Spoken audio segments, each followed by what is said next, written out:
The year was 1857, and the town of Ash Hollow, Ohio, lay buried under a suffocating blanket of winter. Snow draped every rooftop, muffling footsteps and swallowing sound, yet beneath this stillness something sinister stirred. Locals whispered of the Whitlock sisters, 7 young women who moved, spoke, and even seemed to dream as if controlled by a single unspoken will. To see them walking down the dirt road, hand in hand, was to witness a strange mirror of humanity. 7 faces turning in unison, eyes fixed ahead, never once meeting the gaze of those around them. For decades their story was sealed away, buried beneath family records that no historian dared to touch. Only recently have fragments of truth emerged, scraps of diaries, faded newspaper clippings, and a single burned letter discovered in the archives of the Ohio Historical Society. It reads, in part, the girls, they are one, and yet they are many. I fear their voices even in my dreams. What happened to the 7 sisters of Ash Hollow? How did they come to share one mind, or did they? Was this a strange trick of mental illness, or something far more unholy? Tonight we reveal what really happened, piece by piece, as we uncovered the chilling truth behind this family's legacy. This story isn't for everyone, only for those brave enough to confront the darkest corners of Ohio's forgotten past. So, as we dive into this tale of fire, blood, and collective consciousness, I ask you, where are you watching from? Let us know in the comments below, because this is a mystery that demands many voices, not just one. Imagine standing outside their farmhouse on a night when the moon hid behind clouds. A single candle flickers in the upstairs window. As the wind howls through the fields, faint whispers curl around your ears, but there's no one outside. Suddenly, the whispers fuse into a single soft hum. A sound that is neither singing nor speech, but something between the two. The stories say that anyone who heard it never slept soundly again. The Whitlock sisters were the daughters of Samuel and Eliza Whitlock, a farming couple with a lineage steeped in both tragedy and superstition. By the time the youngest was born, the family was already considered cursed. Their mother, it was said, spent hours staring into mirrors, muttering prayers not meant for any known God. Their father was a recluse, prone to violent fits and rambling about blood debts that could never be paid. Neighbors claimed that the sisters inherited their mother's pale, glassy eyes and the eerie habit of speaking in perfect unison, sometimes even when separated by walls. In the following chapters, we will travel deeper into their story, uncovering the strange events that unfolded during that brutal winter of 1857, the mysterious disappearances, the doctor's forbidden examinations, the outsider who tried to unravel the truth, and the terrible night when the sisters' home burned under circumstances no one could fully explain. But first, I must warn you, what you're about to hear may linger in your mind long after this story ends. You may find yourself listening for echoes, for whispers that don't belong. If you stay with me through this journey, you'll see why the legend of the 7 sisters still haunts Ash Hollow to this day. Ash Hollow was a place where time moved differently, as if the world beyond its borders had forgotten it existed. In 1857, this small farming community lay tucked between dense Ohio woodlands and the winding Larkspur River, a town of just 34 families clinging to the edge of survival. The winters here were cruel, snow piled waist-high, livestock perished in the cold, and the wind carried with it a strange hollow whistle as it moved through the skeletal remains of old mills and abandoned cabins. The townspeople were wary, insular folk. They knew everyone by name, and they knew everyone's sins, too. In Ash Hollow, secrets didn't stay buried, they festered. The residents were God-fearing yet deeply superstitious, clinging to charms and rituals that blended scripture with old-world folklore. It was said that if you left a door unlatched at night, the winter spirits would enter and take a piece of your soul with them before dawn. The heart of the town was the blackened frame of St. Bridget's Chapel, a church that had burned down under mysterious circumstances just a few years prior. Some claimed the fire was caused by lightning. Others swore it was something far darker, a punishment for a community that turned a blind eye to things it shouldn't have. Even now, when snow fell thick enough to mute every sound, locals said you could hear faint hymns drifting from the ruined chapel, though no living soul stood inside. Ash Hollow's economy revolved around its timber mills and the small farmlands scattered on its outskirts. The Whitlock farm, belonging to the family of the 7 sisters, was one of the oldest. Its weather-beaten barn, sagging under decades of use, sat at the farthest edge of town, flanked by leafless trees that creaked like old bones when the wind passed through them. few dared to go there. The property had a reputation, a place where animals grew sick, where strange lights flickered at night, and where silence hung heavy even during the day. The town records of the era, though sparse, mention the Whitlocks only in passing. Land purchases, livestock sales, and one peculiar line in the 1856 census marked with a shaky hand, 7 daughters, identical voices. Nothing more. It was as if the clerk himself was too unnerved to elaborate. Even before the events of 1857, there were whispers that Ash Hollow was cursed. Travelers often avoided the road that cut through town, preferring to take the longer route around the marshlands rather than pass by the old mill bridge. Locals told stories of strange sightings near that bridge, pale figures standing on the ice when the river froze over, watching silently before vanishing into the fog. But perhaps what defined Ash Hollow most was its isolation. News traveled slow here, and fear traveled fast. The people rarely trusted outsiders, and even less so when the rumors of the Whitlock sisters began spreading. Stories of 7 girls who acted as if they were one being. Some said they were witches. Others believed they were angels cursed for a sin too dark to name. In the bitter winter of 1857, Ash Hollow would become the backdrop for one of the most chilling mysteries in American history, a story that would leave its name carved into the folklore of Ohio forever. The Whitlock sisters were unlike any children Ash Hollow had ever seen. Born one after another over a span of 7 years, each child was a mirror image of the last, pale skin like fresh, fallen snow, dark hair that tangled in long silken waves, and eyes so light they seemed almost colorless, like frozen glass. To see them together was unsettling, not because of their beauty, but because of how they seemed to blur into one presence. Villagers swore that when one sister looked at you, it felt as though all 7 were staring, their thoughts twisting together into a single impenetrable gaze. Their names, Abigail, Beatrice, Clara, Delilah, Evelyn, Florence, and Grace, were recorded in the Ash Hollow Parish Book, though most townsfolk simply referred to them as the 7. They dressed alike, in plain wool dresses sewn by their mother, and were rarely seen apart. If one ran across the fields, the others would follow, moving like synchronized shadows. Even as infants, their cries were said to rise and fall in the same tone, as though orchestrated by an invisible hand. The Whitlock family's history was as strange as it was tragic. Samuel Whitlock, their father, was a farmer who rarely spoke to anyone outside his own household. He had come from a family marked by scandal. His own mother was rumored to have been confined to a sanatorium for unnatural behavior after claiming to hear voices that no one else could. Some whispered that Samuel married Eliza, his cousin from a neighboring town, to keep the bloodline pure, though others believed it was an arrangement forged under darker circumstances. Eliza Whitlock, the girl's mother, was said to be both beautiful and unnerving. Locals recounted how she would wander the fields barefoot at night, murmuring prayers in a language no one recognized.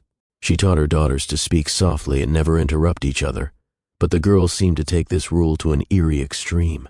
When one spoke, the others would fall utterly silent, as though their minds had passed the words between them before allowing them to be spoken aloud.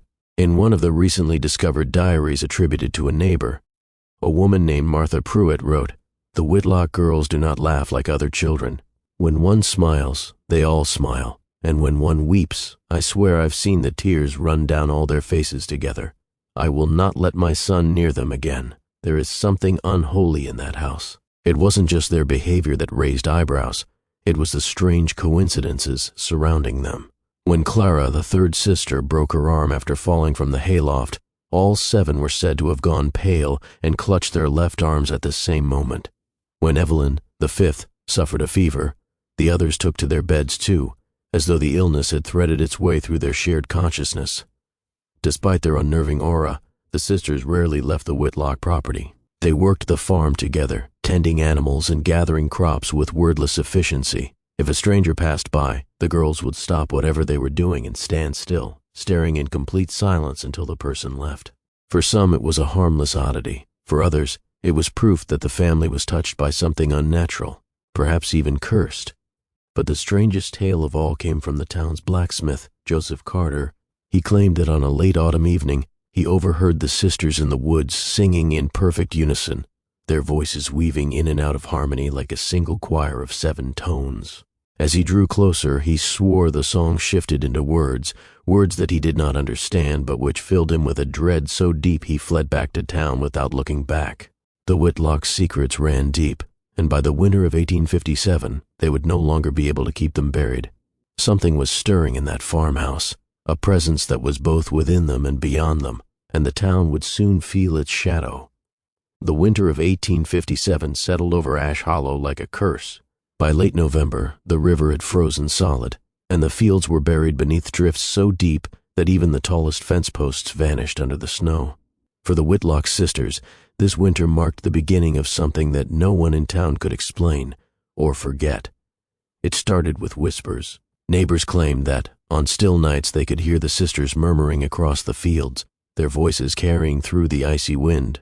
The unsettling part was not just that they spoke in perfect unison, but that the words were unintelligible, harsh, rhythmic syllables that sounded more like chanting than conversation. Martha Pruitt, who lived half a mile away, swore she heard them one night saying a name over and over again.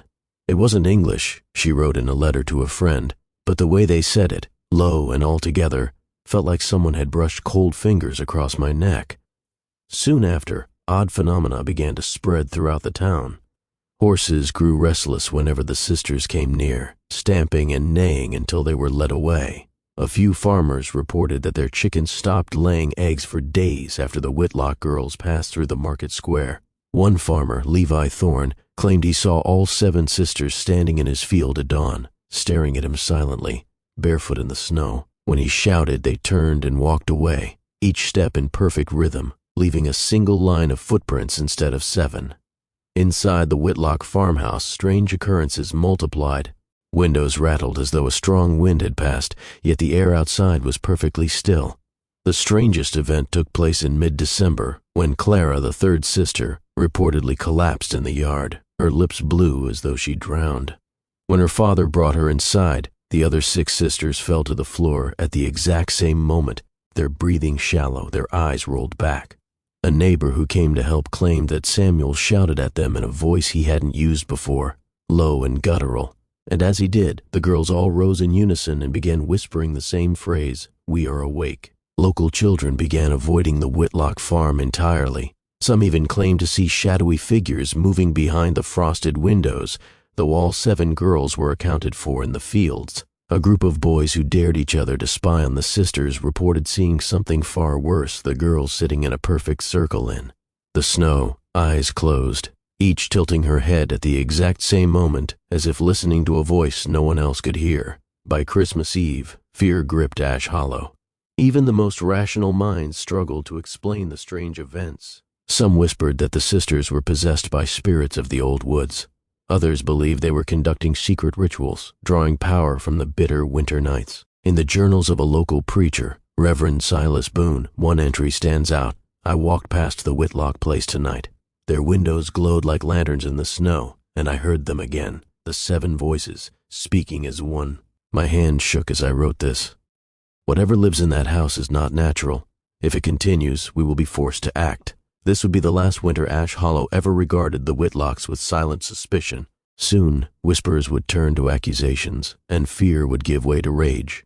When rumors of the Whitlock sisters' strange behaviors began to spread beyond Ash Hollow, the townsfolk turned to the only man they believed could provide answers, Dr. Elias Thornton. At the time, Thornton was regarded as a progressive physician, trained in both traditional medicine and the emerging field of neurology. He had dealt with cases of hysteria, epilepsy, and even mass psychosis, but nothing could have prepared him for what he encountered inside the Whitlock farmhouse. His personal notes, preserved in a battered leather journal found decades later, reveal the doctor's growing unease. The first entry reads, December 30th, 1857. Called to examine the Whitlock daughters. All 7 shared the same pale complexion, the same unblinking stare. When I introduced myself, they spoke together, their voices perfectly aligned, like an echo contained within one body. I felt as though I was being weighed and measured by them, rather than the other way around. Thornton's observations quickly turned from medical to something bordering on the supernatural. He noted that when he examined one sister's heartbeat, the pulses of the other 6 synchronized with it, as though they were bound by a single rhythm. When I touched the wrist of the eldest girl, he wrote, I felt not one pulse, but 7. My hand trembled.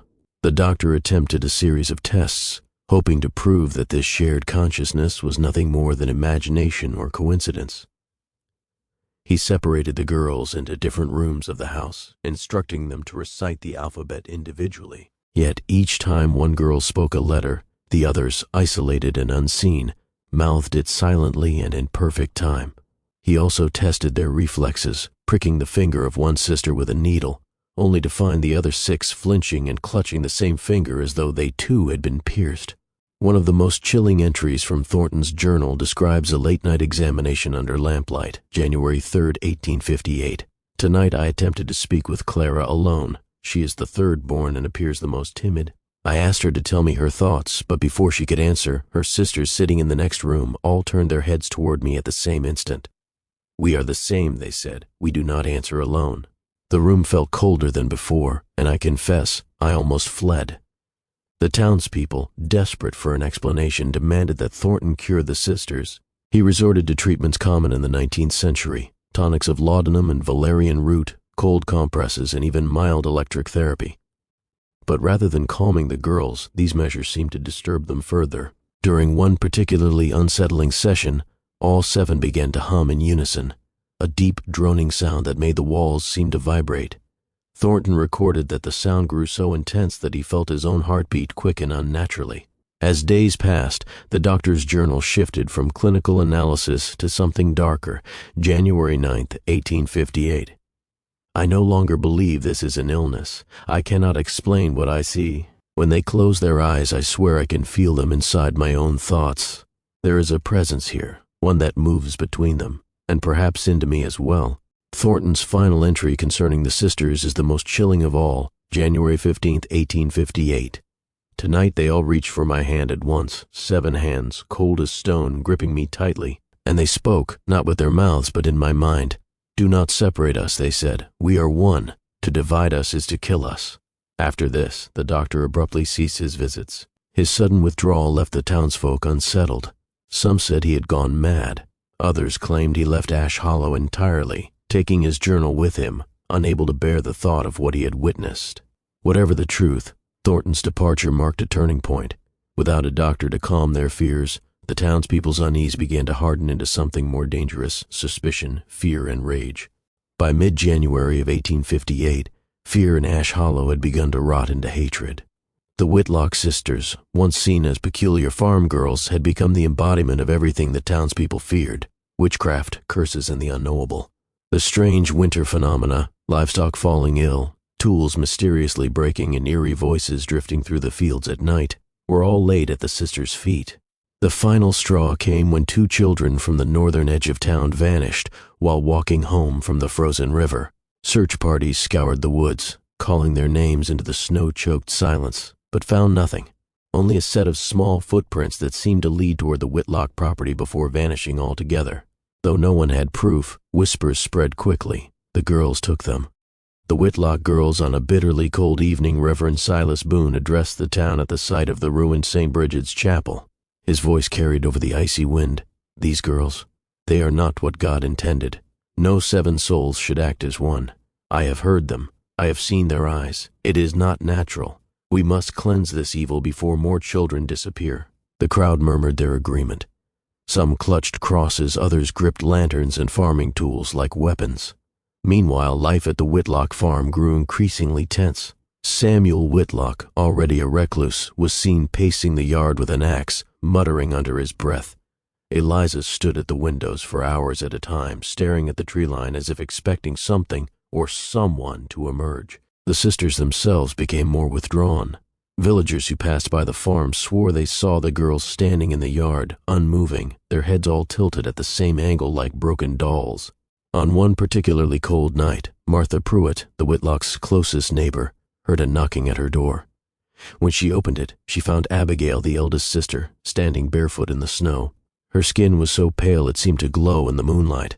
Abigail didn't speak at first. She simply looked at Martha with those ghostly eyes, then whispered, "They're coming for us." Before Martha could ask who, Abigail turned and ran back toward the farmhouse, her feet leaving no blood despite the cuts the ice surely made. The townsfolk interpreted this eerie behavior as a sign of guilt.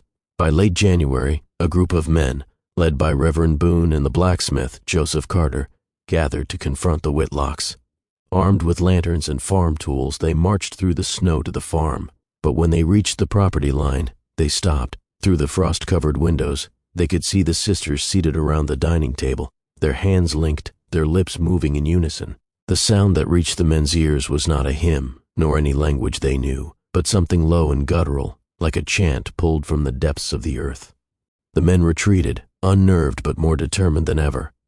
That night, Reverend Boone declared that if the Whitlocks would not leave the town voluntarily, the people would take matters into their own hands. From that moment on, the Whitlocks were watched. Strangers lingered on the roads near their farm, and rocks were thrown at their barn door. The sisters, once silent and strange, began to show signs of fear, or perhaps defiance. Abigail was heard shouting from the porch one night, her voice splitting into 7 overlapping tones, each sounding like a different echo of her own. The town no longer saw them as girls, but as a threat, and when winter tightened its icy grip and the missing children remained unfound, the people of Ash Hollow prepared for something unthinkable, a reckoning that would ignite a chain of events no one could stop. In the final week of January 1858, when the snow around Ash Hollow had turned to a brittle crust of ice, a stranger arrived, a man who would change the course of the Whitlock story forever. His name was Samuel Grady, a traveling historian from Cincinnati with a fascination for unusual family lineages and forgotten folklore. Grady had heard rumors of the 7 sisters who spoke as one while passing through a neighboring town, and, compelled by equal parts curiosity and disbelief, made his way into Ash Hollow. The townsfolk didn't trust him. Outsiders were rare enough in these parts, especially during the dead of winter. But Grady was persistent, a man with the sharp eye of an investigator and the patience of someone who understood that history often hid its darkest truths behind locked doors. He lodged with the Pruitt family, who wasted no time in warning him. "Those girls are not right," Martha Pruitt whispered over the dinner table. "Stay away from the Whitlock farm if you value your sanity." Grady, of course, did not stay away. The next morning, he walked the snow-packed road to the edge of the Whitlock property. What he saw unnerved him. A farmhouse weathered and sagging under the weight of decades, its windows frosted over, the yard utterly still. The 7 sisters were standing in a line by the barn, barefoot despite the freezing cold, their dresses billowing slightly in the wind. They did not speak or wave. They only watched him. In his journal, Grady wrote, "I felt as though I had stumbled upon a portrait rather than a group of living girls. Their stillness was absolute. When I took a step forward, all 7 of their heads turned toward me at the same moment. I am not ashamed to admit my hand shook as I tipped my hat to them." Despite this unnerving encounter, Grady was determined to understand who they were and why the town feared them. He began collecting accounts from the locals, interviewing farmers, the blacksmith, and even Reverend Boone. Each story painted the sisters in darker and darker shades. The blacksmith swore he saw them singing under a full moon in a language older than English itself. The miller claimed his son had nightmares after merely passing by the Whitlock farm, insisting that their faces followed him in his sleep. Reverend Boone, grim-faced, told Grady that he believed the girls were 7 bodies occupied by one damned soul. Grady wasn't convinced by the superstitions. His notes reveal a man torn between skepticism and dread. There is something here beyond folklore. I do not yet believe in witchcraft, but I cannot ignore the consistency of the stories. What troubles me most is not their fear, but the way the sisters seem to know I am writing about them. I feel their eyes on me, even as I sit here at the inn. On the 3rd night of his stay, Grady decided to approach the Whitlock house directly. He carried with him a lantern, a notebook, and a small revolver, a precaution, though he never admitted why. As he stepped onto the porch, the door creaked open as if waiting for him. Inside, the air was warm but oppressive, heavy with the scent of beeswax and wood smoke. The sisters were seated around the kitchen table, hands linked. Abigail, the eldest, spoke first. Her voice was calm, but it carried an odd resonance, as though 7 voices hummed faintly behind it. "You have questions," she said, "but not all answers are meant for you." Grady later recorded that at that moment the others turned their heads toward him in eerie unison and smiled, not kindly, but knowingly. He left soon after, shaken but more determined than ever to uncover the truth. What Samuel Grady could not have known was that his arrival would accelerate the events that were already building toward catastrophe. By prying into their lives, he had not only drawn the sisters' attention but also stirred the anger of a town that was already teetering on the edge of violence. Samuel Grady's investigation soon revealed that the Whitlock sisters' eerie unity was only part of a darker family tradition, one steeped in blood and ritual. His research led him to the brittle pages of the Whitlock family Bible, discovered in the ruins of an abandoned shed behind the farmhouse. The book was unlike any Bible he had ever seen. Its margins were filled with strange handwritten symbols, and several verses had been violently scratched out, replaced with phrases in an archaic script he couldn't read. Among the notes, one chilling line stood out: 7 bodies, 1 spirit, bound in blood to never divide. Grady's questions to the townsfolk yielded fragmented stories about the Whitlock lineage. Samuel Whitlock's grandmother, Margaret Whitlock, was rumored to have been a midwife accused of performing unholy rites during childbirth. Although she was never convicted, people whispered of infants marked with strange birthmarks and of mothers who claimed they heard voices whispering in the dark during labor. Some believed that Margaret had made a pact with something beyond this world to keep her bloodline alive at any cost. Grady became convinced that the Whitlock sisters were not just unusual, they were the product of a generations-old vow, sealed in both superstition and fear. He documented an encounter with Eliza Whitlock, the sister's mother, that further fueled his suspicion. She sat across from me by the hearth, Grady wrote, her hands clasped tightly as though in prayer, but when I asked about the girl's strange behavior, her eyes hardened. "They are not cursed," she said. "They are chosen. Do you think 7 minds could survive the world if they were not one?" Her words chilled me, not just for their meaning, but for the way she said them, as if repeating something she had been taught long ago. In the weeks that followed, Grady observed the sisters more closely. He noted their habit of forming circles in the snow, always facing inward, their hands bound by a thin red ribbon. Sometimes they would prick their fingers with a needle before clasping hands, letting drops of blood fall onto the frozen earth. When asked about this, Abigail simply replied, "We do what we must to stay together." The historian's unease deepened when he learned of an incident witnessed by Joseph Carter, the blacksmith. While returning home late one night, Carter claimed he saw the sisters standing around the burned remains of St. Bridget's Chapel. Each held a candle, and their faces were streaked with blood, whether their own or an animal's he couldn't say. Carter swore that as he approached, the sisters began to hum in unison, their voices forming a sound so low and resonant that he felt it in his bones. Terrified, he fled, but his account only fueled the town's growing belief that the Whitlocks were involved in witch rites.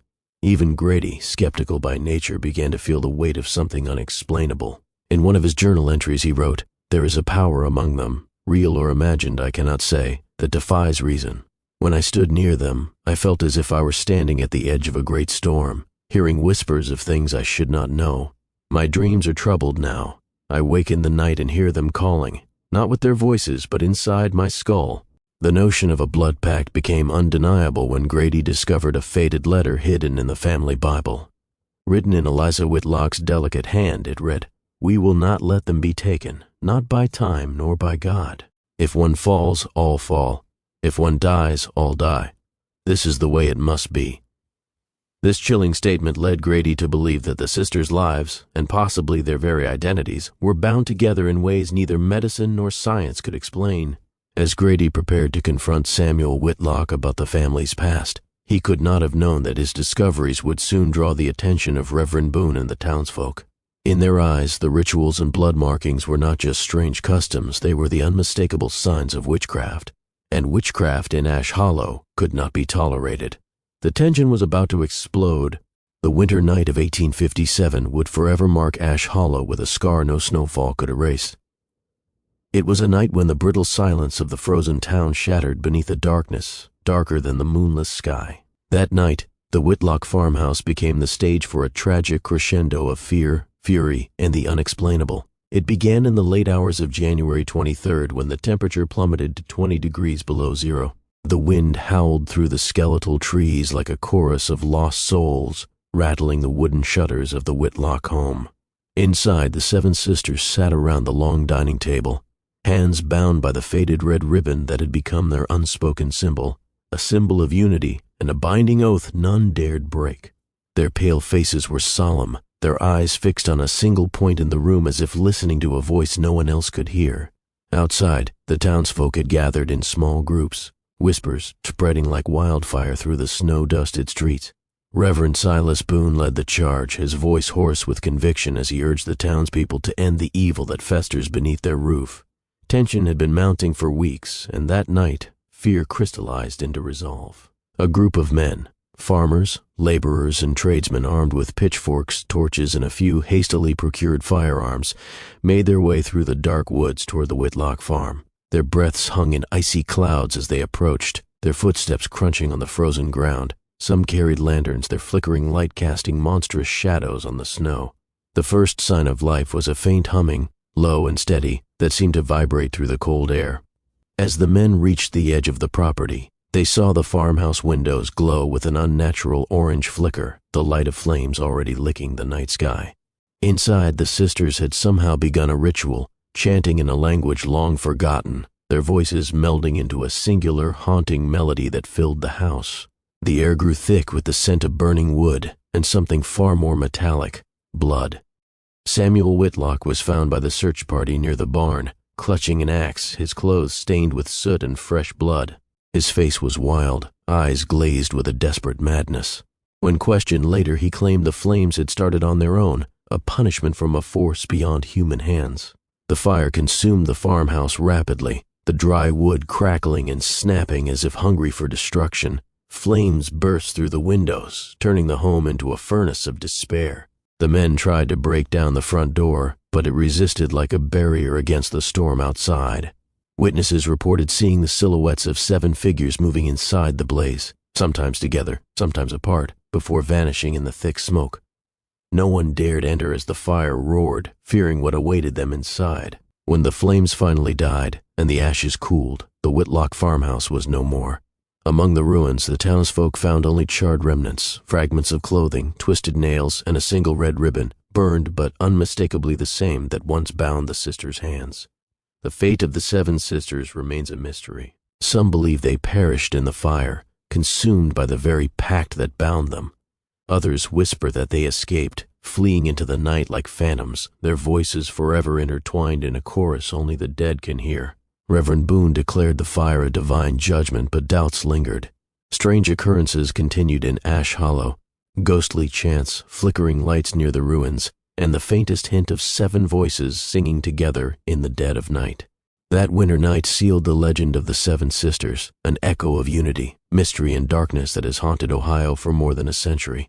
In the chaotic aftermath of the Whitlock farmhouse fire, a strange and unsettling mystery emerged. Several diaries belonging to the Whitlock sisters and their parents vanished without a trace. These personal journals, if found, might have offered insights into the lives of the 7 sisters, their thoughts, fears, and perhaps the truth behind their eerie unity. Instead, their disappearance only deepened the enigma. Town officials searched the ashes and surrounding fields thoroughly but came up empty-handed. It was as if the diaries had been deliberately taken or hidden by someone who wanted to bury the Whitlock story forever. Local lore quickly speculated that Eliza or Samuel Whitlock had secreted them away before the fire, hoping to preserve family secrets that could condemn or curse whoever read them. Years later, a few fragments of these journals surfaced in unexpected places. One page, yellowed and brittle, was found tucked inside the bindings of a Bible donated to the Ash Hollow Church. It contained a chilling entry dated December 15, 1857. The sisters grow closer each day. Their minds no longer separate but move as one, a single flame in 7 bodies. I fear what this means. If we are to survive the coming storm, they must not be divided. Another fragment, discovered in the attic of an abandoned farmhouse nearby, detailed a terrifying night when the sisters refused to eat separately, insisting they must feed on the same spirit. The passage ended abruptly, smeared with a dark stain that could only be blood. Historians like Samuel Grady, long after his death, searched archives for the complete diaries, but found only tantalizing clues in second-hand accounts. Some speculate the missing pages contained evidence of occult rituals, unholy pacts, or perhaps confessions of what the sisters endured in their shared existence. The loss of these diaries has fueled decades of speculation and conspiracy theories. Some claim secret societies or local authorities destroyed the journals to prevent scandal. Others believe the sisters themselves might have hidden or destroyed them, protecting their secret even in the face of death. What remains certain is that without these primary accounts, the true nature of the Whitlock sisters' bond and the events leading up to that fateful winter night remain forever obscured, locked behind a veil of silence and ashes. In the years following the destruction of the Whitlock farmhouse and the disappearance of the seven sisters, whispers began to circulate about a deliberate cover-up orchestrated by Ash Hollow's local authorities. Official records from the time were sparse and contradictory, fueling suspicions that something darker was being hidden beneath layers of silence and carefully altered documents. The county sheriff, Thomas Calloway, was notably absent from many of the initial investigations. His name appears only briefly in town logs, despite the scale of the disaster and the fear gripping Ash Hollow. Some townsfolk later claimed that Calloway had close ties to powerful families in the region, families with vested interests in keeping the Whitlock secrets buried. In one of the few surviving police reports, dated February 1858, the cause of the farmhouse fire was listed as undetermined, a vague conclusion that many found suspicious given the visible signs of accelerants and the timing of the blaze amidst growing town tensions. No suspects were named, and no arrests were made, despite multiple eyewitness accounts of threats against the Whitlocks. Moreover, the mysterious disappearance of the sisters' diaries only added to the theory of a cover-up. Official statements claimed the journals had been lost in the fire, but testimonies from locals suggested that certain documents had been quietly removed from town archives before or shortly after the blaze. Some even spoke of sealed boxes transported under guard to unknown destinations. Reverend Silas Boone, once a vocal critic of the Whitlocks, suddenly grew silent after the fire. Letters from that period indicate he received pressure to retract his public condemnations, though the sources remain unclear. His later writings become cryptic, hinting at regrets and warnings of forces better left alone. Decades later, when historians like Samuel Grady tried to piece together the events, they encountered frustrating gaps in official records and conflicting accounts. Some speculated that the Whitlock mystery threatened not only local peace, but also larger societal structures, perhaps a scandal involving prominent families or illicit practices tied to regional power. The theory of a cover-up has only grown with time, bolstered by sporadic rumors of missing files in county archives and unexplained restrictions on access to old Ash Hollow records. Paranormal investigators who have visited the site report an oppressive atmosphere, as if unseen eyes guard the truth. Whether out of fear, guilt, or the desire to protect the town's reputation, those in power seem to have conspired, intentionally or not, to erase the Whitlocks from history. The question remains, what truths were so dangerous that they could not be allowed to survive the flames, the years, or the passage of time? Just beyond the fading edges of Ash Hollow lies a dense stretch of forest known locally as the Whispering Woods, a place shrouded in fog, shadow, and countless whispered legends. For generations, townsfolk have avoided this grove, especially after sunset, wary of the strange sounds said to echo from its depths. The woods earned their chilling name, not from the rustling of leaves or the calls of nocturnal animals, but from the eerie murmurs that seem to weave through the trees, soft, indistinct voices that rise and fall like a haunting melody on the cold wind. Many believe these whispers are the voices of the Whitlock sisters, bound forever to the forest where the lines between the living and the dead blur. Local lore tells of travelers who ventured too close and heard 7 distinct voices speaking in unison, their tone both mournful and commanding. Some swear the voices speak warnings, others claim they chant cryptic phrases in an unknown tongue. Few who heard them dared to return, and those who did were forever changed, haunted by dreams filled with pale faces and blood-red ribbons.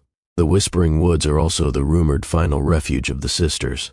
After the destruction of their home, some believe the Whitlocks fled into these trees, merging with the shadows and the cold earth beneath. It is said the forest keeps them safe, but also traps them in an eternal loop, tied to their blood pact and the ancient rituals their family once practiced. Paranormal investigators who have explored the area report strange phenomena, sudden drops in temperature, inexplicable flickers of light, and disembodied voices captured on recording devices. One investigator recounted a chilling moment when the recordings revealed 7 separate voices, perfectly synchronized, singing a slow, haunting lullaby. Whether spirit, memory, or something else entirely, the Whispering Woods remain a place of mystery and dread. They serve as a living reminder of the Whitlocks' legacy, an echo of 7 souls forever intertwined, their story whispered on the wind and woven into the very fabric of Ash Hollow's darkest secrets. Decades after the Whitlock tragedy faded into whispered legend, the story resurfaced in a most unexpected way. In the summer of 2010, a team of local historians and archivists conducting renovations at the Ash Hollow Historical Society stumbled upon a hidden compartment within the society's aging vault. Inside lay a bundle of weathered documents, some bearing the Whitlock family seal, others annotated in a hurried, almost frantic hand. Among these papers were long-lost letters, medical notes, and most startling of all, portions of the missing diaries of the Whitlock sisters themselves. The discovery sent shockwaves through the small community and reignited national interest in the eerie mystery. The diaries reveal details never before known to the public. The sisters wrote not only of their shared consciousness but of voices they heard, voices they called the Sevenfold, a presence that both comforted and tormented them. They described dreams where they walked as one, their thoughts indistinguishable, bound by a force that defied explanation. One particularly haunting passage read, "We are 7 stars, bound by blood and shadow.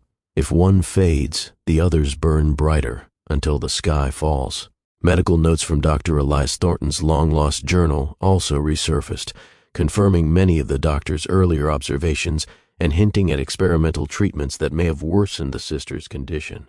The documents exposed inconsistencies in the original fire investigation, including reports of tampered evidence and unexplained absences among the town's officials at critical moments. These revelations fueled theories that the cover-up was more extensive than anyone imagined, possibly involving figures beyond Ash Hollow itself. Since the discovery, Ash Hollow has become a pilgrimage site for researchers, paranormal investigators, and curious visitors drawn by the allure of the Whitlock sisters' story. While some believe the diaries finally shed light on a misunderstood family, others warn that uncovering these secrets risks awakening forces better left buried. The modern discovery of these documents reopens the case, leaving many to ask, what else remains hidden in the shadows of Ash Hollow? And are we truly prepared to face the full truth? Even after the unearthing of the Whitlock diaries and medical journals, the mystery of the 7 sisters remains shrouded in unanswered questions that continue to haunt historians, paranormal experts, and curious minds alike. What truly bound the sisters' minds? Was it a supernatural phenomenon, a rare psychological condition, or something far more sinister? One persistent theory suggests the sisters suffered from a form of shared psychosis, folie à plusieurs, where a delusional belief spreads among a small group. However, the documented physical responses, synchronized heartbeats, shared pain sensations, and collective speech challenge purely psychological explanations and hint at something more inexplicable. Others propose that the Whitlocks were involved in occult practices that transcended the natural world. The blood pacts, secret rituals, and cryptic languages found in the family Bible suggest a deliberate attempt to bind their souls together, possibly to protect against death or dissolution. If true, this raises chilling questions about the limits of human consciousness and the cost of such dark bargains.